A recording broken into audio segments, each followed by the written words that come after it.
grande tema do jornal, é uma questão sobre a qual importa refletir. E se houver um cartel do fogo que teia os incêndios e lucra com a tragédia? Uma grande investigação da TVI revela um negócio de milhões sob suspeita, entregue a empresas privadas e que conta com a conivência do próprio Estado. O Cartel do Fogo é uma grande reportagem da jornalista Ana Leão.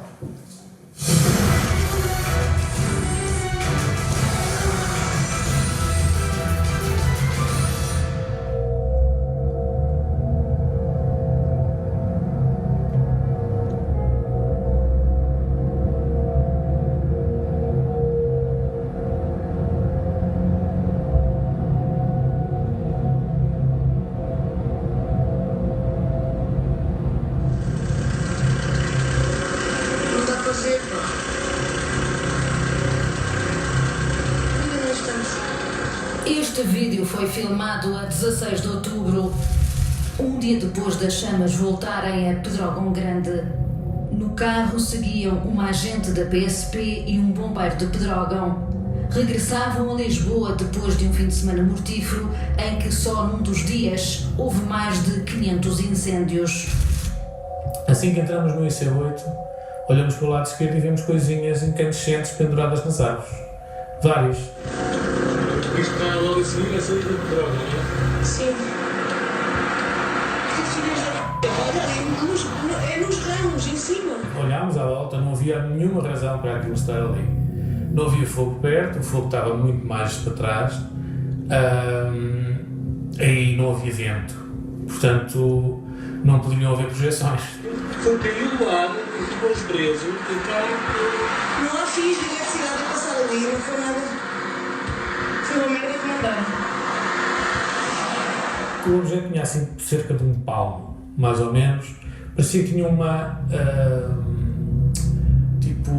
uma coisa helicoidal dentro e estava tudo a arder. Tudo ardia. E depois a seguir pingava para baixo umas coisas a arder também, que iam pingando para o sol. Eu admito que aquilo teria qualquer tipo de combustível sólido agarrado a essa tal molazita, e que a mola seria por ter ficado incandescente com o calor, e que cairia qualquer coisa para o chão, que seria já esse combustível na forma líquida. Olha, vou ver os aços bombeiros.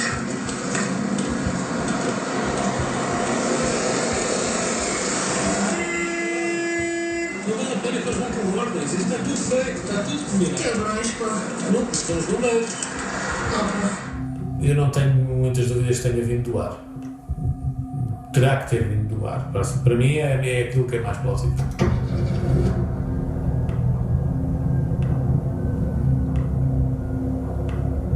Alinhadinhos ali, como se tivessem sido largados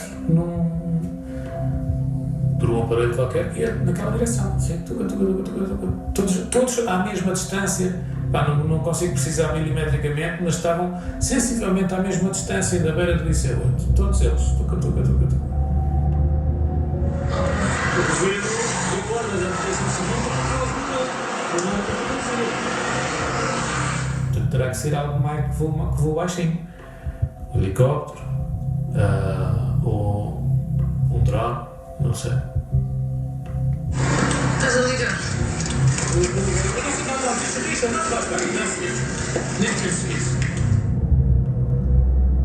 Aquilo foi largado ali ou atirado, e a intenção era claramente causar um incêndio.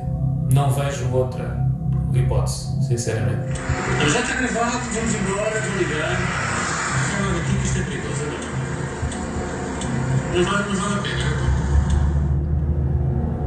Foi no dia pior dos incêndios. Os engenhos estavam espalhados ao longo de cerca de 1 quilómetro, mais ou menos. Portanto, uma frente de fogo que arrancasse com 1 quilómetro de tamanho já é completamente difícil, já é muito difícil de parar.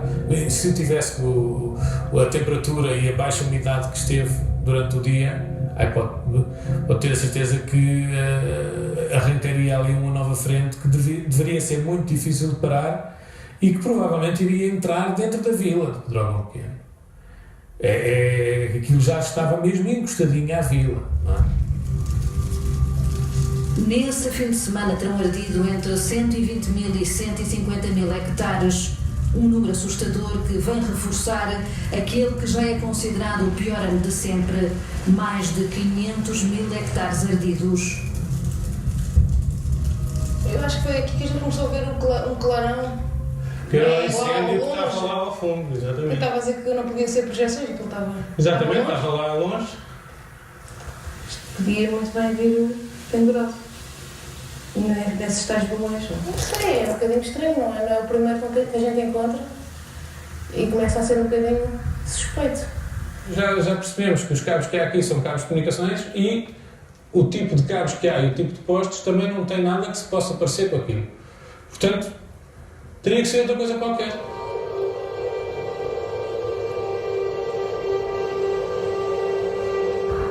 Para se ter uma ideia, a área ardida este ano é 4 vezes superior à registada no mesmo período em Espanha. Um negócio de milhões que passa por contratos milionários com empresas privadas e a conivência do próprio Estado. Os exemplos sucedem-se e atravessam vários governos protagonistas de negócios ruinosos sob suspeita que lesaram o Estado, concursos com ajustes diretos e uma dependência quase total de empresas privadas. Portugal poderá mesmo ter pago 3 vezes mais a empresas espanholas que vendem e alugam aeronaves para combate aos incêndios e que funcionam em cartel. É um crime de lesa pátria. Sem dúvida é um crime de lesa pátria. São números absolutamente assustadores. Absolutamente assustadores. Só nos contratos plurianuais gastamos 48 milhões de euros com o aluguer de helicópteros e aviões de combate aos incêndios. Nesta verba não está incluído qualquer reforço que tenha que ser feito e que num ano trágico como este ainda não foi sequer contabilizado. Os números deverão disparar seguramente para o dobro. É muito dinheiro. Eu acho que é um exagero. Sinceramente acho. Vejamos o exemplo dos 2 Canadair que temos. São alugados por 5 milhões de euros à empresa Agromontiar, a mesma que terá ficado com a posição contratual em Portugal de uma das empresas que está a ser investigada em Espanha por suspeitas de corrupção. Como se pode ver, uma das cláusulas do contrato autoriza mesmo a Agromontiar a subcontratar a empresa espanhola que passou a ter a seu cargo a manutenção das aeronaves. Segundo o contrato, estão previstas cerca de 150 horas de voo para as 2 aeronaves. Cada hora custa ao Estado 3.700 euros. A assinatura é do então Presidente da Autoridade da Proteção Civil, o General Francisco Grave Pereira, em pleno governo de Passos Coelho. Estamos a falar de muito dinheiro com o aluguer, com os contratos de aluguer dos Canadairs. Estamos. 5 milhões é muito dinheiro. É muito dinheiro. Podíamos já ter comprado Canadairs. Já podíamos ter comprado Canadairs. Estamos perfeitamente a acordo. Somos o único país da Europa que não tem Canadairs próprios. Portanto, temos a Espanha, temos a França, temos a Itália, temos a Grécia, temos a Turquia, até os nossos vizinhos a sul, Marrocos, têm Canadairs.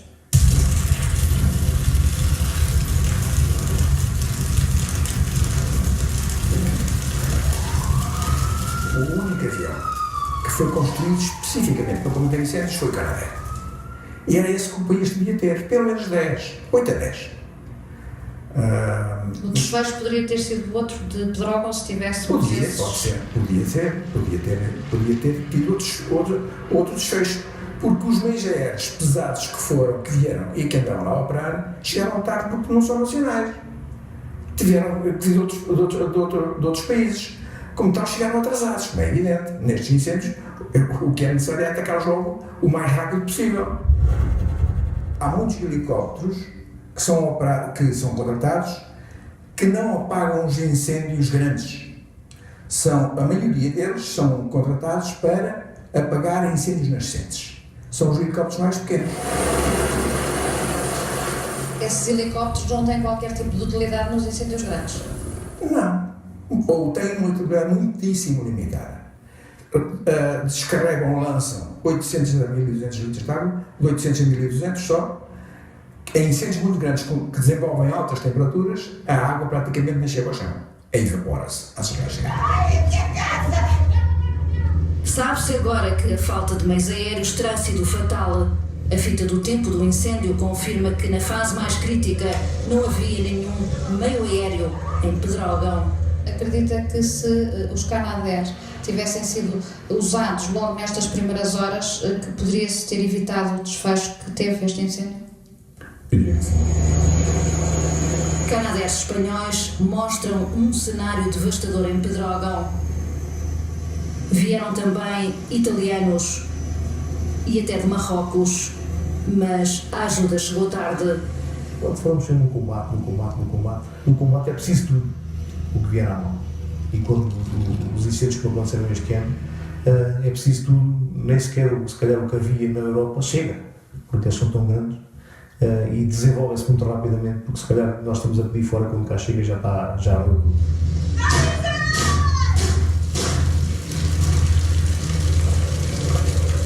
É inconcebível que, sabendo que este tipo de aeronave, que é fundamental no combate aos incêndios, eu não entendo que o nosso país não tenha, no mínimo, 4 aeronaves dessas suas. E continuo sem entender, eu e todo cidadão comum não entendemos porque é que esta atividade de combate de fossos florestais com meios aéreos não é uma missão prioritária, já há muito tempo, da nossa Força Aérea. A verdade é que, governo após governo, a compra dos Canadair nunca saiu do papel. Um avião anfíbio com capacidade para levantar voo tanto a partir de terra como de água e que em apenas 10 segundos recolhe até quase 6.000 litros de água. Porque é que essa vontade, que é expressa e transversal a todos os governos, porque é que isso depois não sai do papel, na sua opinião? Não é sair do papel. Os papéis são postos na gaveta. Eu próprio elaborei um documento no Serviço Nacional de Bombeiros propondo a aquisição de 6 a 8 Canadair. Na altura, a proposta foi 6 a 8, porque até havia fundos da Comunidade Europeia que, em 75%, financiavam a aquisição. A Força Aérea não acolheu essa ideia, porque dizia que o combate a incêndios não era a missão da Força Aérea, o avião não ajudava nada ao cumprimento da missão da Força Aérea e, como tal, não tinha interesse nenhum para o Canadá. A Força Aérea, com aquele parecer, matou a proposta. Provavelmente até, digo eu, enfim, em tom crítico, que isso foi o que o governo quis ouvir. Governo após governo, nunca ninguém se interessou. O que é estranho.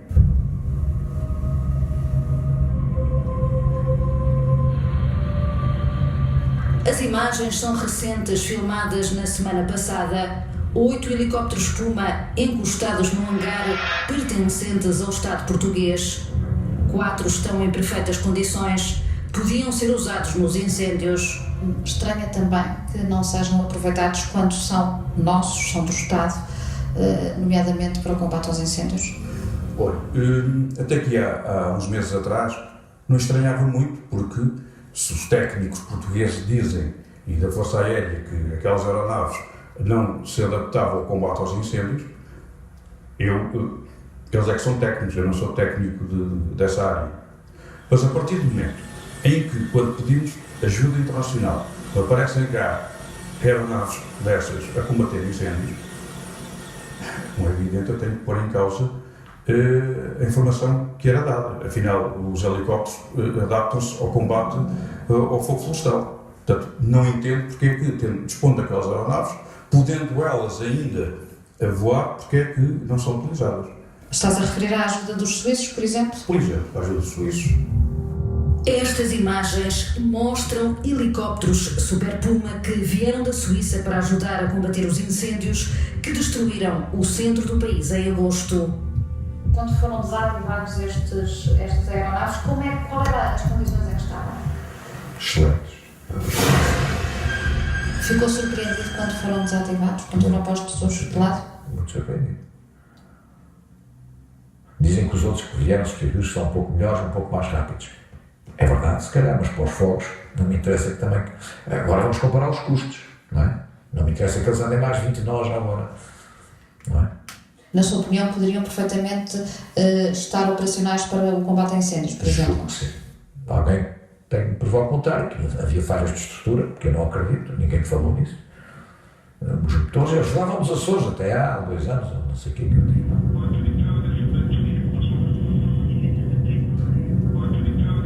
Tive que dar com eles os Açores a apanhar pancadaria. Só Deus sabe. Ventos tudo sempre. E devido que encontrava o piloto da Força Aérea que fala mal dos Pumas. Em Espanha há Pumas a operarem. Pumas civis a operarem. Na Galiza. Há muitos anos. E são rentáveis. E são meios eficazes? São meios eficazes. A senhora vai a uma base na Galiza que é chamada Toen, e vai lá, se for lá amanhã, encontra lá Pumas. Há mais de 20 anos que operam na Galiza.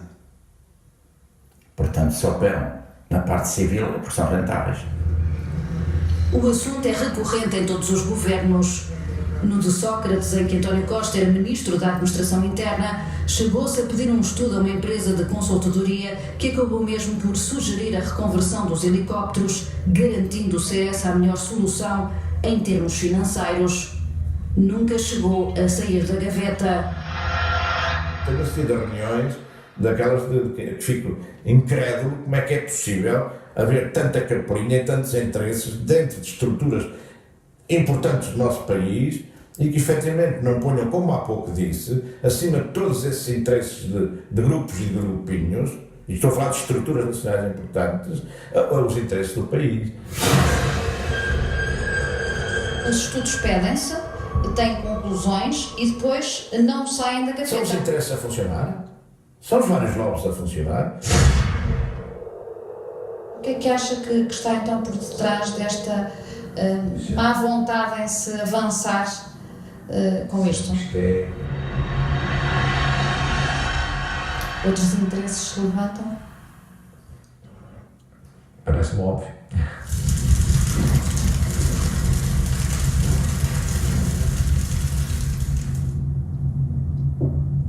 Os meios aéreos aqui no nosso sítio não chegaram. Não. Andaram aqui muito próximos, mas aqui no nosso local, foi só os bombeiros. Não se aproximaram, foi só os bombeiros e coitados, como o fogo era muito e os bombeiros também não dão para tudo, também não chegaram na altura ideal.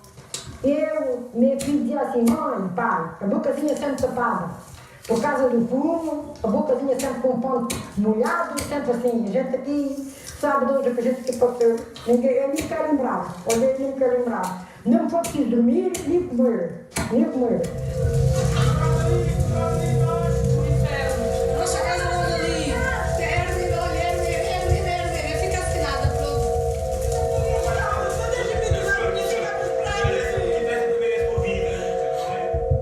Em julho, o inferno passou por aqui. Quase 20 mil hectares de área ardida. O fogo apareceu-nos aqui do lado de Abrantes, de caras aqui à nossa residência. E a gente, para livrar a nossa residência, tratámos em fazer um grande esforço toda a noite para desviar daqui o fogo. E depois, ao voltar, apareceu-nos uma avinete por cima de nós e largou um objeto, não sei dizer o nome, nem deu para fixar o objeto que era, e ao lado de onde a gente tinha apagado e ao lado do que estava para apagar, apareceu a arder de repente. Aquilo que no chão deitou fogo e a gente tentou apagar, no sítio onde estava por arder, que o aparelho deitou fogo. E a partir daí ficarmos a pensar que a avinete que foi a causadora do segundo acendimento que estava a passar. Mas viu mesmo o objeto a cair da avionete? Vi, pronto. Mas aquilo era um objeto de lá de cima, eles é que o deitaram para baixo. E diziam sempre. Aquele objeto, eu digo que era um barrete. Mas aquilo fosse, mas atiro. Mas porquê é que diz que era um barrete? Porque era preto e assim pelo tamanho. O tamanho era assim comprido, aqui para baixo, e começou a arder. Ainda além de arder, não nas madeiras, olha, andou perto da soleira da minha porta. Sabe o que eu digo, minha senhora? Sabe o que eu digo? Ele já não sabe o que é que anda a fazer. E a gente também não. A gente também não. Não é a primeira vez que se ouvem estes relatos. Foi aqui que foi encontrado esse objeto? Exatamente. Ou atiraram ou veio por meios aéreos, não faço a menor ideia. E de repente começou a deflagar um incêndio. É um bocado misterioso. É que não estava aqui ninguém. O objeto foi encontrado pelo cão de Artur dentro da sua propriedade. Dificilmente poderia ter sido ali colocado pela mão de alguém sem ter sido atirado pelo ar. Há aqui pessoas que viram, dizem que são paraquedas que caem. Não sei se com esta peça, se com outras peças, não faço a menor ideia. Portanto, não há dúvida que isto é qualquer coisa que ou tem combustível ou tem algum explosivo. Mas o que é que as pessoas dizem? Que são objetos iguais? Aquilo a cair. Dos aviões e dos helicópteros? Dos aviões. Isto é um pano que está aqui, um género de um turco, com um tubo assim um bocado esquisito, não é PVC, é uma liga qualquer que eu desconheço, e lá dentro tem qualquer coisa, também não faço a menor ideia. A GNR vem cá buscar para levar para o laboratório? Foi aquilo que disseram, que a GNR depois vem cá buscar para levar para o laboratório. Só este ano, 152 pessoas foram detidas por suspeita de fogo posto, quase o triplo das 53 detidas o ano passado. A verdade é que há muita gente a ganhar com este negócio que movimenta milhões. O que ninguém entende é como é que o próprio Estado tem sido um mau exemplo, não chegando sequer a ser responsabilizado. Estamos no governo de José Sócrates. Em 2005, 2 concursos públicos internacionais de fornecimento de meios aéreos foram anulados. Nessa altura, ficou provada a existência de um cartel. As empresas que se juntaram cobraram o dobro dos valores de anteriores adjudicações, lesando desta forma o próprio Estado. As empresas foram multadas em cerca de 310 mil euros. Inexplicavelmente, o governo nesse verão faz um ajuste direto para os meios aéreos, precisamente com as 2 empresas que entretanto tinham sido condenadas por cartel. Segue-se o negócio da compra dos Kamov, verdadeiramente ruinoso para o Estado. Pior do que isso, continua sob suspeita. Eu também não sei, ou pelo menos eu nunca vi, talvez seja falha minha, bem explicado em termos de opinião pública, a justificação para a aquisição dessas aeronaves. António Costa é o Ministro da Administração Interna, Rocha Andrade, o Secretário de Estado. São eles que protagonizam o pior negócio de sempre. Eu recordo-me que na altura em que os Kamov vieram, também foi prometido pelo governo português que a gente ia ter greves. O Sr. Ministro dos Negócios Estrangeiros, numa visita à Rússia, prometeu isso. E tinha que comprar uma coisa. Mas estranhou o negócio. Eu já tinha estranhado quando o Sr. Ministro dos Negócios Estrangeiros tinha afirmado e tinha dito aos russos que iríamos comprar aeronaves. Mas na altura o que eu dizia era assim, isso é política, são decisões políticas. Decisões políticas, como é que se pode criticar ou pode dizer alguma coisa sobre uma decisão política? Não se pode dizer nada, não é?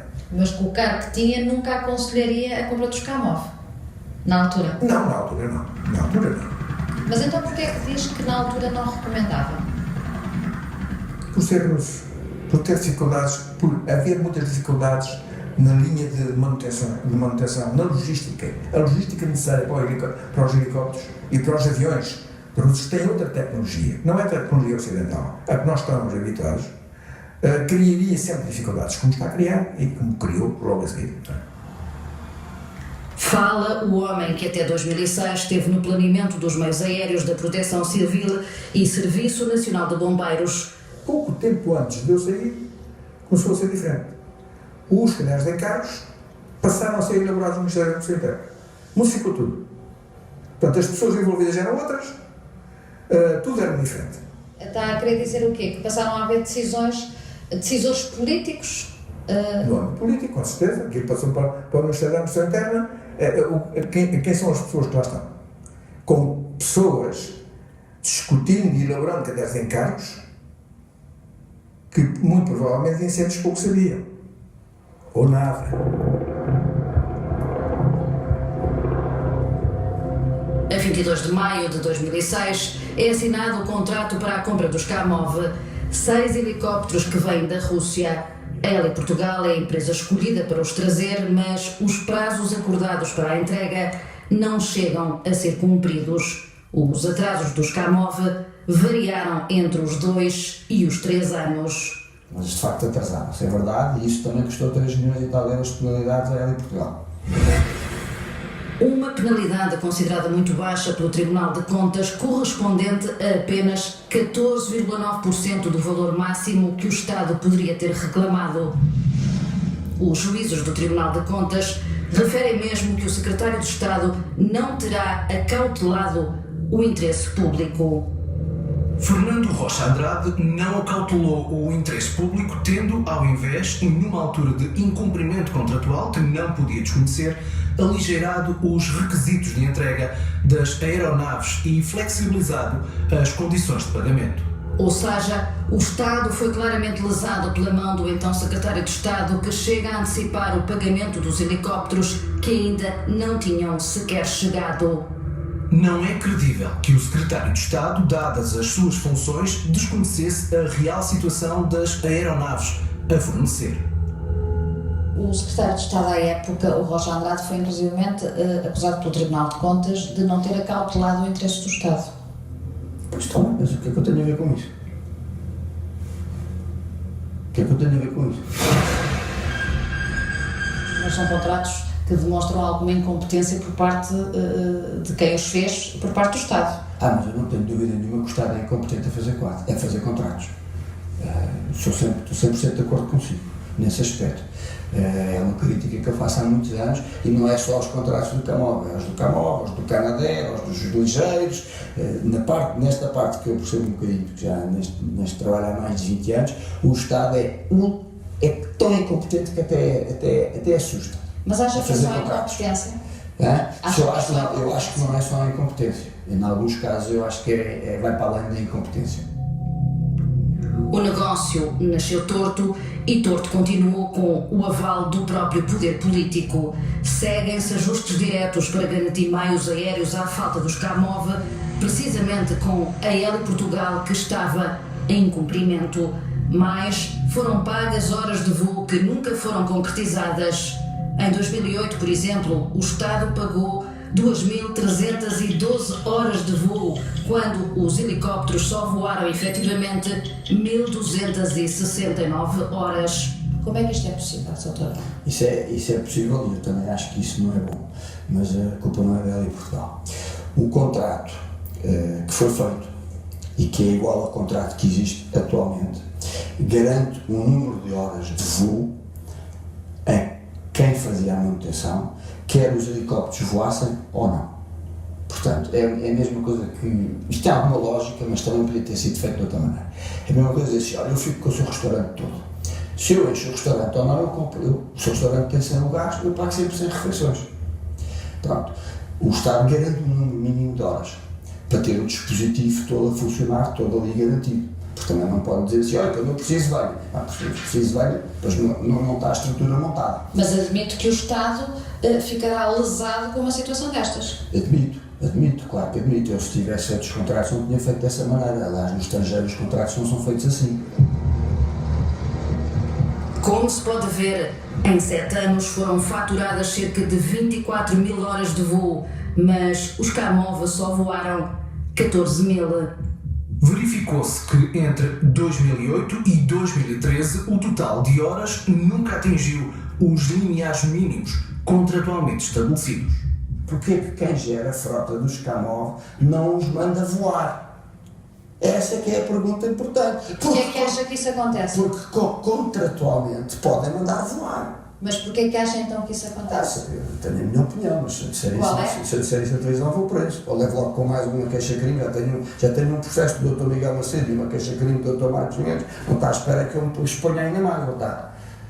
Não é? Você tem que perguntar lá às pessoas da ANPC, ao Secretário de Estado e aos ministros, os anteriores e os atuais, porque é que um Camov que pode voar a 3.000 euros, 2.400 euros por hora, com desconto das horas extraordinárias, que é mais barato do que uma ligeira, que só leva 1.000 litros e um Camov leva até 4.000 litros, porque é que não os mandaram voar? Cada hora de voo num Camov é um preço? Que eu saiba, quem é que faz a manutenção dos Camov? São feitas por uma entidade privada, com certeza, não é? Ora, embora, como eu digo, a Força Aérea é uma atividade cara, a Força Aérea custa dinheiro também, mas estou convencido que não custará de certeza tanto como custa integrar os Camovs para manutenção numa unidade privada. E assim continua o negócio de governo em governo, nesta altura a pagar-se 4.169 euros por hora de voo. Miguel Macedo é o ministro que se segue e com ele o fim do contrato com a Heli Portugal, a extinção da EMA que geria os meios aéreos e que com este governo passa para as mãos da Autoridade da Proteção Civil. Um processo não menos polémico. O antigo ministro é suspeito de ter enviado à FAASA, a empresa investigada em Espanha por ligações ao Cartel do Fogo, o caderno de encargos do novo concurso dos Camov. A empresa não chegou a concorrer, mas, segundo o Ministério Público, teria sido mais tarde subcontratada pela Everjet, que acabou por ganhar o concurso. O senhor conhece o Dr. Miguel Macedo? Não conheço. Não conheço o Dr. Miguel Macedo. Então agora os ministros distribuem os cadernos de encargos por antecedência aos amigos.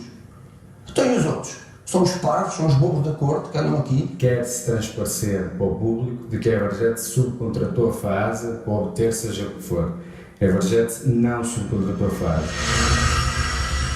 A FAASA prestou um serviço de 2.000 e qualquer coisa euros em 2015, a pedido da Everjet, a pedido de outras entidades, para validar o estado dos helicópteros. São imagens inacreditáveis do estado em que se encontravam os Camov. Motores sem identificação, falta de reparações obrigatórias, extintores sem a devida manutenção, mais de 200 desconformidades registadas quando os helicópteros mudaram de mãos. Estamos a falar de coisas gritantes.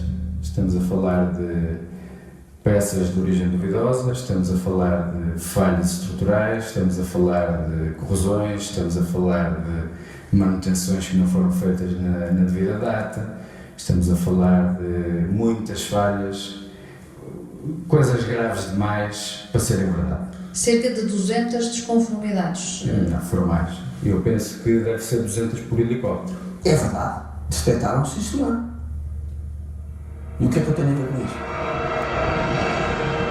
Quando o Camov saiu da nossa oficina, a EMA, a ANPC, que diz que a gente não fez bem o trabalho, escreveu um papel a dizer que estava tudo bem, que o Camov estava impecável.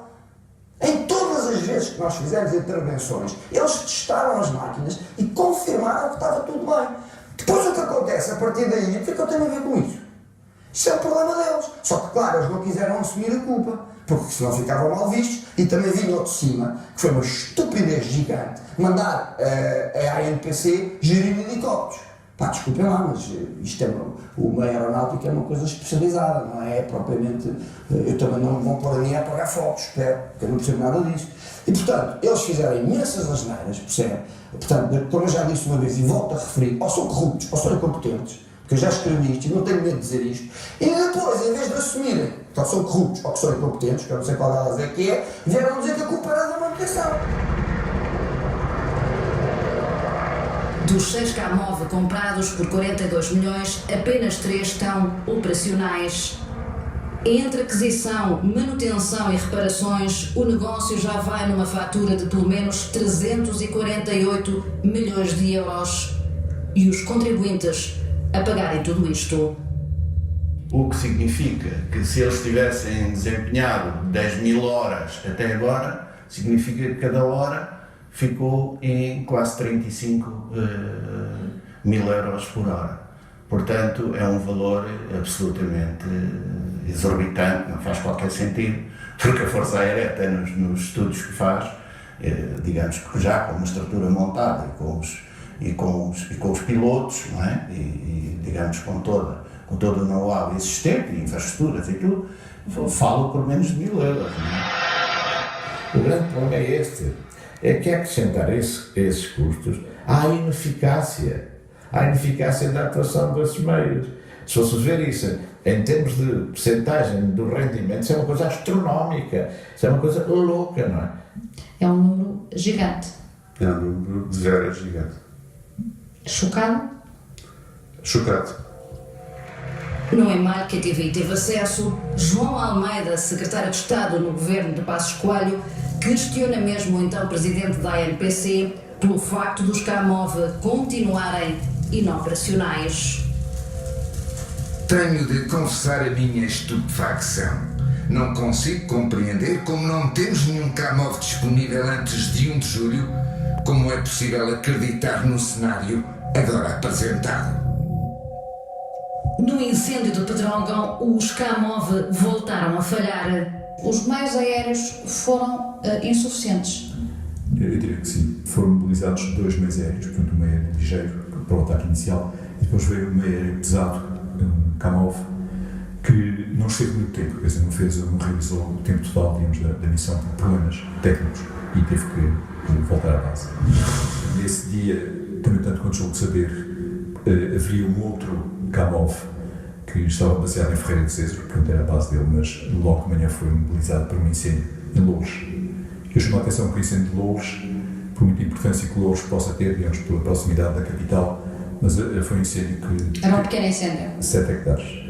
Mobilizou 300 meios, recursos humanos, e teve vários meios aéreos lá a atacar. 3 meses depois, a tragédia voltou a repetir-se na zona centro, com tudo a falhar novamente. Um dos Kamov estava, inexplicavelmente, em Lolé. Poderá ter sido por isso que não veio para o norte, porque vir para o norte com o balde pendurado chegava cá hoje. Nesta última tragédia, eu aí já te chamo outra coisa, já te chamo crime.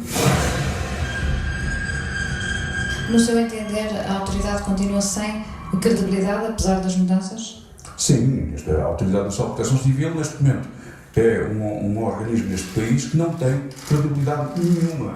Na autoridade continuam a existir os chamados bois, que não percebem nada de incêndios? Não tenho dúvidas nenhumas disso. E estou perfeitamente à vontade para, com quem quiser falar sobre isso, e chamar as coisas pelos nomes. As imagens são dantescas. O primeiro-ministro anuncia medidas que estavam na gaveta pelo menos há ano e meio. O reforço do papel das nossas Forças Armadas será particularmente significativo, sendo confiada à Força Aérea a gestão e operação dos meios aéreos de combate aos incêndios florestais. Este estudo é do tempo do governo de Passos Coelho. Foi pedido pelo ministro José Pedro Aguiar Branco e significava o regresso da Força Aérea no combate aos incêndios. As conclusões são claras. A Força Aérea é a opção mais viável, inclusivamente do ponto de vista financeiro, para concentrar em si os meios aéreos de combate aos fogos. O que o primeiro-ministro acabou por não dizer é que, quando toma posse, o estudo já existia, deixou-o cair e só agora o foi buscar depois da tragédia deste verão. Claramente que o simples facto dos mesmos meios estarem atribuídos à Força Aérea, só esse simples facto, nós quase que apostamos que se calhar o número de incêndios reduz-se para menos de metade, por exemplo. Só por isso. Só essa decisão. Pessoalmente tem conhecimento da existência deste cartel em Portugal? Tenho conhecimento, tenho conhecimento dessas situações. Agora, E estamos a falar de um lucro de que valores? Estamos a falar de um lucro de que valores? estamos a falar sempre de valores irrisórios. Mas de quantos, António? Centenas de milhares de euros. Nem sequer de milhões estamos a falar. Estamos a falar de centenas de milhares de euros, eventualmente. Nenhum político quis falar, desde o ministro da Administração Interna, o atual e anterior, secretários de Estado, o Ministro da Defesa, o ex-Ministro Miguel Macedo, o ex-secretário de Estado Rocha Andrade, o atual Primeiro-Ministro, a ANPC, a Autoridade de Proteção Civil e até mesmo a Força Aérea, que depende do Ministro da Defesa. Ninguém teve coragem de dar as respostas que se impunham. Os números impressionam: mais de 100 vítimas nos incêndios deste verão. E se o pior dia do ano para estas pessoas tiver sido o melhor negócio da vida de outros?